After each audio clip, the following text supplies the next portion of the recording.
This is your news source evening bulletin for today, Friday, the 19th day of July in the year 2024. I'm Gordon Mosley reporting, and here's what we're tracking tonight. Private sector trade between Guyana and the United Kingdom reached a staggering £1.6 billion last year. That's according to President Irfaan Ali. Speaking at the British High Commission's celebration of the King's birthday, President Ali said despite many challenges over the past years, relations between Guyana and the UK remain strong. He said there has been increased economic and investment activity between the two nations, which has resulted in massive growth for a number of local sectors.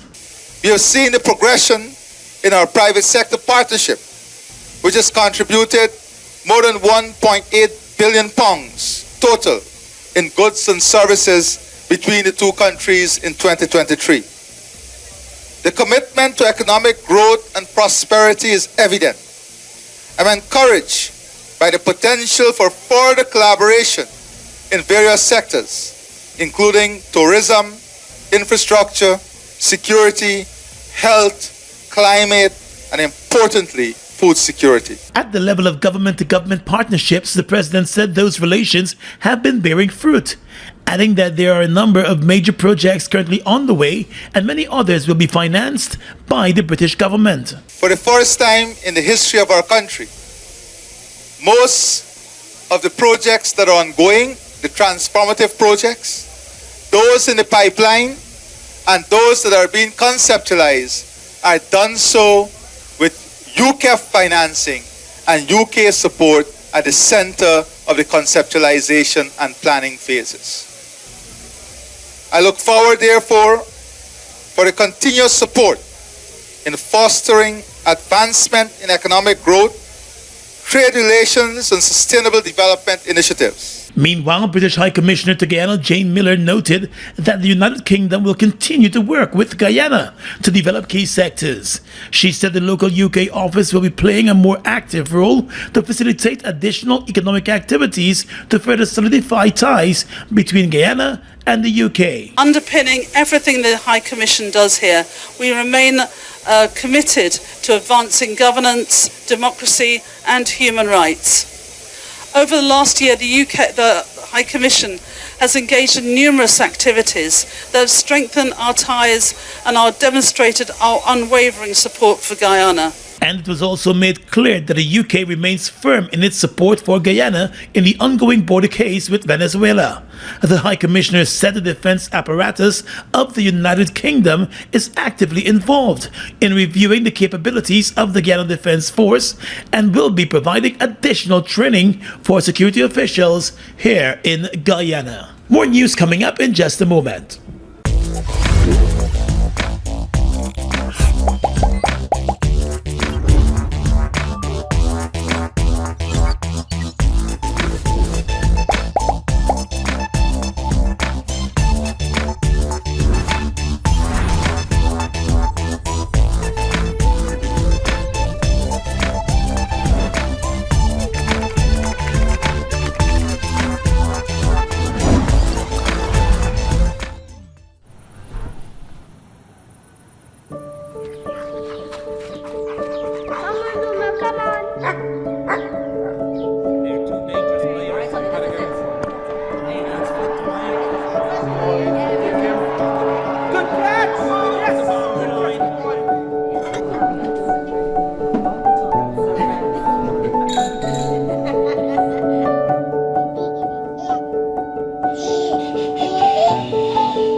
Your own home is so much more than just four walls, floors, and ceilings. It's a lifetime of great memories and stories. Come talk to us and start your journey home today. Republic Bank, we're the one for you.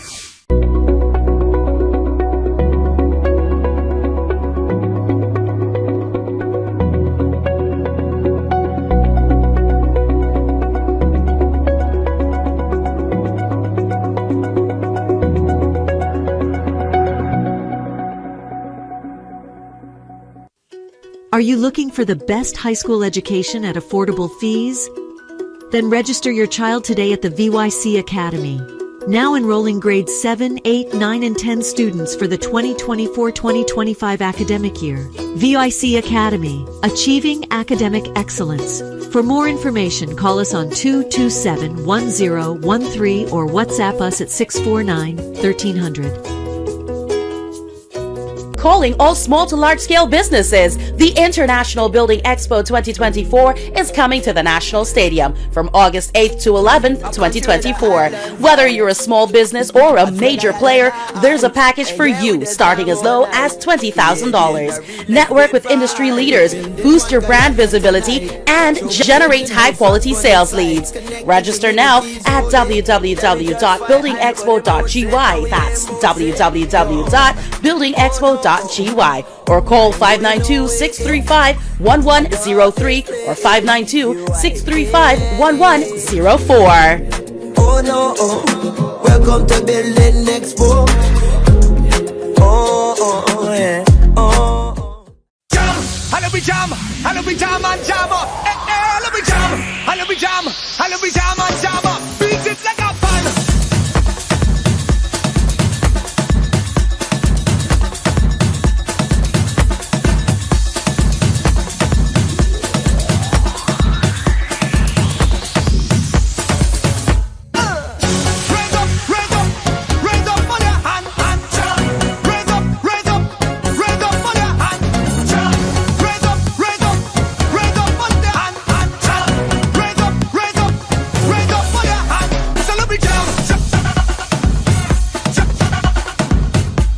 With gold declarations falling by 16%, the Alliance for Change today said it is imperative that the government takes critical steps to arrest the situation, not only in the gold industry but in the other non-oil sectors. At a press conference today, executive member of the AFC and member of parliament, Jurita Finance, said the first quarter report from the Bank of Guyana is an indication that the much feared Dutch disease may be in full play in Guyana, affecting non-oil sectors, in particular the gold and sugar industries. It was pointed out that the gold industry contracted by 11.2%, with small and medium-scale operators' output declining by 16.2%. The government's projected non-oil growth was heavily based on a recovery in the gold mining industry, with gold declarations increasing by 15.7%. being projected in 2024. However, on the contrary, the first quarter report from the Bank of Guyana for 2024 stated that gold output has declined overall by 16%, with declarations from small and medium-scale operators declining by 24.2%. The opposition member of parliament said the situation in the gold industry is of grave concern, noting that the overall decline is largely due to the decline in declarations from small and medium-scale operators.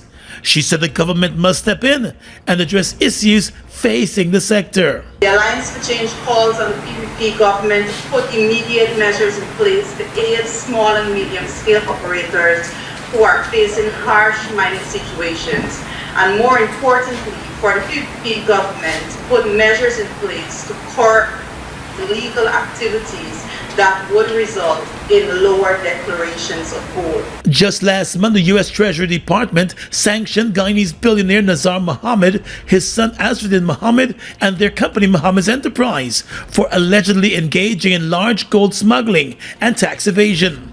Permanent Secretary May Thomas was also sanctioned for aiding the Mohammeds. The Member of Parliament said the government must face the reality of the sugar industry and put measures in place to curb the inevitable social impact that lies ahead. The bauxite, diamond and timber industries also experienced significant declines along with other sectors. Well, as Guyanese continue to complain about the rise in the cost of living and the toll it is having on their lives, Vice President Bara Jagdeo believes they should be appreciative of the efforts of the government in easing the impact of the cost of living crisis in Guyana.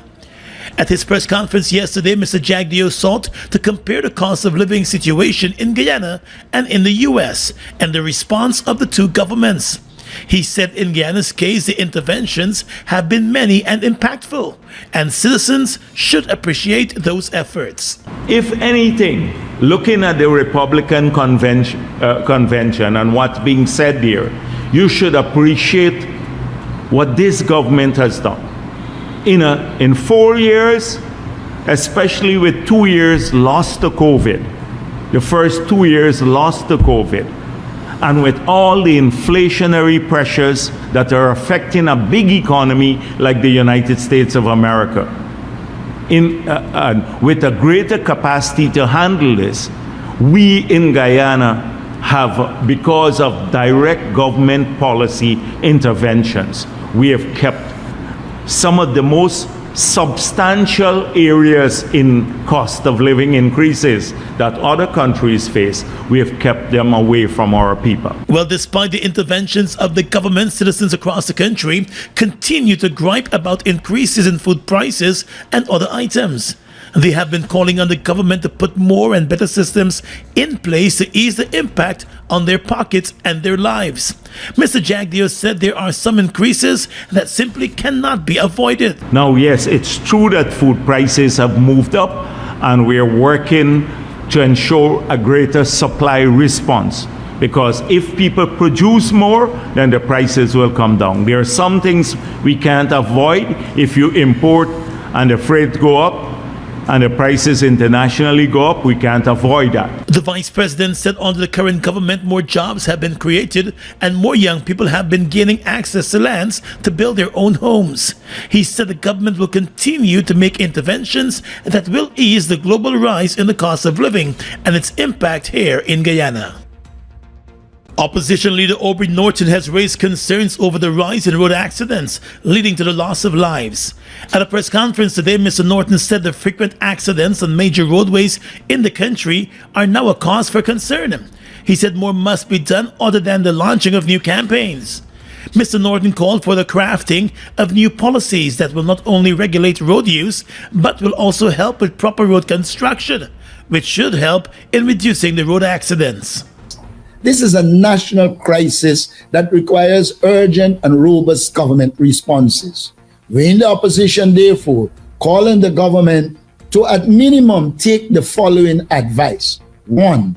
Addressing congestion and road deaths need to be tackled within a policy framework that is data-driven. 2. A review of traffic accident statistics be urgently undertaken to determine the range of causes for the accidents and their relative contribution. Over the past few weeks, there have been several deadly road accidents on the country's roadways. More than 120 road deaths have been recorded since January. We in the opposition are alarmed over the sharp rise in road accidents, injuries, and deaths. This carnage has engulfed all our highways and all types of road users and vehicles, from pedestrian and motorcycles to cars, buses, and trucks. The government response to date has not inspired any public confidence. In addition, Mr. Norton said there must be robust education and enforcement, and this must be done on a long-term basis.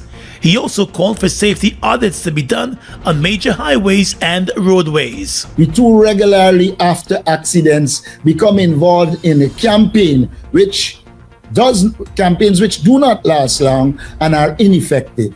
As the next government, we are already preparing a more comprehensive road safety and traffic management plan with the assistance of road and transportation engineers. And the opposition leader also called for closer attention to be paid to those heavy-duty trucks traversing the country's roadways and in many instances forcing other road users off the roads.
Are you looking for the best high school education at affordable fees? Then register your child today at the VYC Academy. Now enrolling grades 7, 8, 9, and 10 students for the 2024-2025 academic year. VYC Academy, achieving academic excellence. For more information, call us on 227-1013 or WhatsApp us at 649-1300.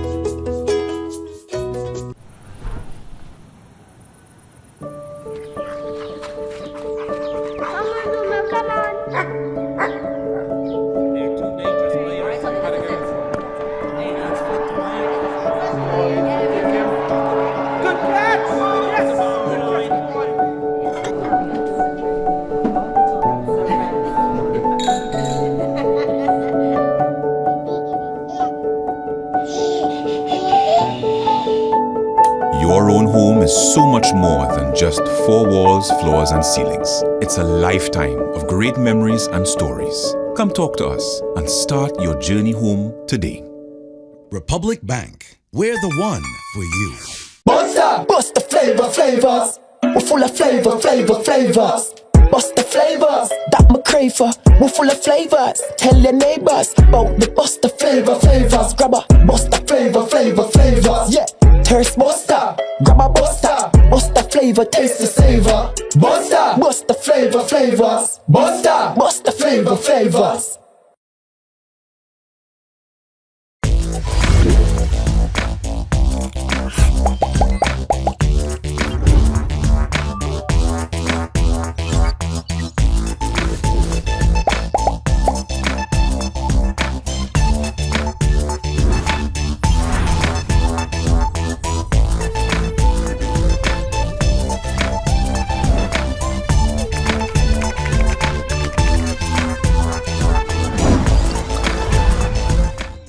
Police investigators have traveled to the North Rupununi village of Fly Hill to investigate the murder of 40-year-old farmer Charlson Ernest. Ernest was found dead early this morning by his 22-year-old nephew outside his house moments after he was heard screaming out for help. The nephew said stab wounds were noticed on his body and the man's uncle was spotted in the yard with a knife in his hand. The 22-year-old said he took away the knife from the suspect, who later escaped from the scene before the arrival of the police. The police in its statement indicated that based on reports, the farmer and his two uncles were hanging out while drinking alcohol at a street corner when they got into an argument. During the argument, the 40-year-old man was accused by his two uncles of stealing their cows. A row broke out between the three intoxicated men, and it was reported that the nephew left for his home. The police believe the man was followed to his home by one of the uncles, who attacked and stabbed him as he sat outside the house just after 3 o'clock this morning. He died on the spot. Investigators are searching for the suspect.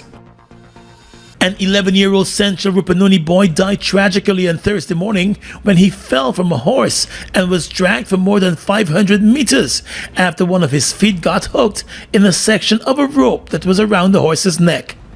Police identified the dead boy as Cassius Constance of Hiowa Village, Central Rupununi. A police report said the young boy was riding the horse without a saddle but with a rope when he suddenly fell from the horse and got hooked in a section of that rope. He was dragged along the roadway before eventually becoming loose. His sister rushed to help him, but it was just too late. He was picked up and a doctor in the village pronounced him dead. The police said several bruises were found on his back that are consistent with being dragged. An investigation is ongoing tonight. The Customs Anti-Narcotics Unit (CANU) carried out an intelligence-led operation this morning at an unfinished house in Permananjan Place in the Prashad Nagar community, and they discovered a 7.62 assault rifle along with 2 large parcels of cocaine. The cocaine weighed just over 5 pounds. 2 persons who were at the unfinished house were taken into custody. The house is reportedly owned by a Campbellville businessman. Checks were made at the businessman's Campbellville house, but he could not be located. News source has since learned that the businessman has been on the radar of the Customs Anti-Narcotics Unit for more than a year, and he's suspected to be on the radar of at least 2 other international drug enforcement agencies. The probe by CANU is ongoing tonight. Two Georgetown men are facing charges in relation to the murder of transgender sex worker Sean Anthony Simon. In court today, 31-year-old Meadowbrook Gardens resident Akeem Fraser was charged and remanded to jail for the murder of the sex worker. His co-accused, 23-year-old Shaggy Muhammad from East Rheinfeldt, did not make his court appearance today, as he's already behind bars on a recent robbery charge. He's expected to face the murder charge next week. The charges filed against the two men stated on the 11th of July at King Street here in Georgetown. They shot and killed sex worker Sean Anthony Simon. Simon was working in the area when a dark-colored car pulled up and the occupants opened fire as the sex worker approached the car.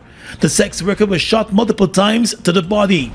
Eyewitnesses said the car sped away from the scene, but video recordings of the incident were captured by a number of CCTV cameras in the area. A motive for the drive-by murder remains unclear. The court matter continues next week. Hey Guyana, are you ready for an African explosion of culture as the African Culture and Development Association ACDA hosts Emancipation Festival 2024, featuring premier cultural acts from top Guyanese groups, South America, the Caribbean, and around the world. Come, let's celebrate the culture of our forefathers with African food, history, fashion, innovation at Guyana's biggest cultural festival. August 1st in the National Park. Gates open at 10 a.m. See you there. Around Bay, we all pull together. Calling all small to large scale businesses, the International Building Expo 2024 is coming to the National Stadium from August 8th to 11th, 2024. Whether you're a small business or a major player, there's a package for you starting as low as $20,000. Network with industry leaders, boost your brand visibility, and generate high quality sales leads. Register now at www.buildingexpo.gy. That's www.buildingexpo.gy. Or call 592-635-1103 or 592-635-1104. Oh no, welcome to Building Expo. Oh, yeah.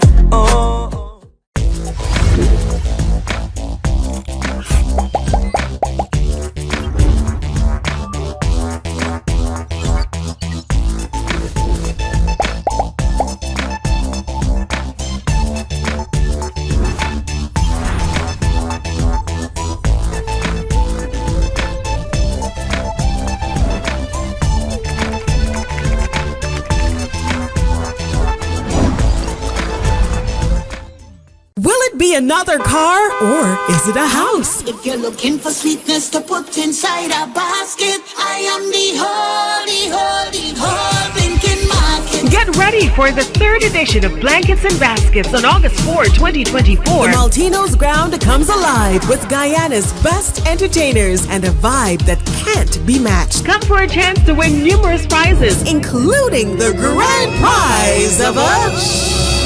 Tickets are $6,000 with other special luxury packages from $40,000 to $120,000. It's the Blankets and Baskets Extravaganza. For more information, check out Blankets and Baskets on Facebook.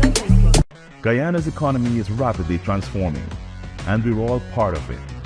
Guyoil is at the forefront of this development by providing reliable and efficient energy and supporting community development from the very core. 100% of Guyoil's profit goes back to building schools, roads, and other important infrastructure that connects our cities and towns, providing fuel to domestic, marine, industrial, and aerial transportation. Guyoil has now repositioned itself as a market leader in the petroleum industry, building a better future for all of us. NYC, New York City. Get ready as the original Big People Party with the same vibes you've seen and loved comes to you this Labor Day weekend on Saturday, August 31st with some of the biggest one-man bands out of Guyana and New York. Look out for Super A, Murphy, Busta, and Super Terry. Big People Party! Along with the legendary Glenn Washington. Baby, don't take my kindness for weakness. If loving you is wrong, I don't wanna be right.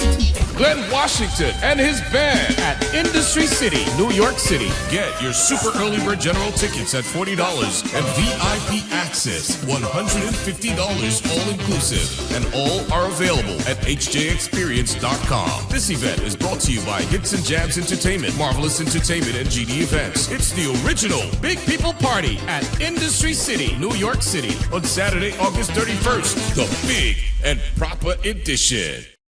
Across the region tonight, the Antigua and Barbuda government remains optimistic that LIAT 2020, the new regional airline, will commence commercial operations in early August.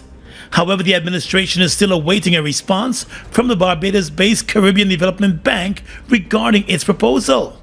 The government has called on the CDB and regional shareholder governments of the bankrupt airline to relinquish their interests in an escrow fund, suggesting that these finances be used to settle severance payments owed to former employees.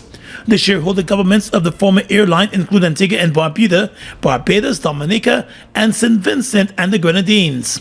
A statement issued following the weekly cabinet meeting noted that ministers held a very brief discussion on LIAT 2020 and the possible startup date for its recommencement of commercial flights across the Caribbean.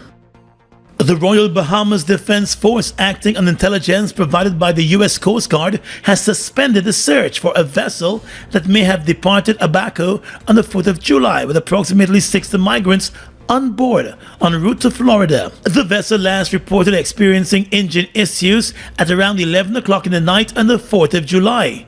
The Royal Bahamas Defense Force initiated a comprehensive search operation and constructed a detailed drift pattern to aid in the search efforts.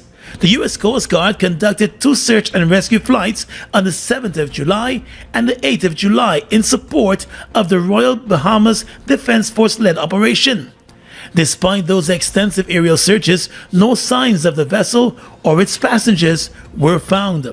The Royal Bahamas Defense Force said it remains committed to the safety and security of all individuals at sea and will continue to monitor the situation for any new developments. And finally tonight, international news. The United Nations top court has said Israel's occupation of Palestinian territories is against international law in a landmark opinion. The International Court of Justice said Israel should stop settlement activity in the occupied West Bank and East Jerusalem and end its illegal occupation of those areas and the Gaza Strip as soon as possible. In response, Israeli Prime Minister Benjamin Netanyahu said the court had made a decision of lies. The court's advisory opinion is not legally binding, but still carries significant political weight. It marks the first time that the ICJ has delivered a position on the legality of the 57-year occupation. The International Court, based at The Hague in the Netherlands, has been examining the issue since the beginning of last year at the request of the UN General Assembly. And that's your News Source Evening Bulletin for tonight and this week. I'm Gordon Mosley reporting and encouraging you to have a safe and enjoyable weekend.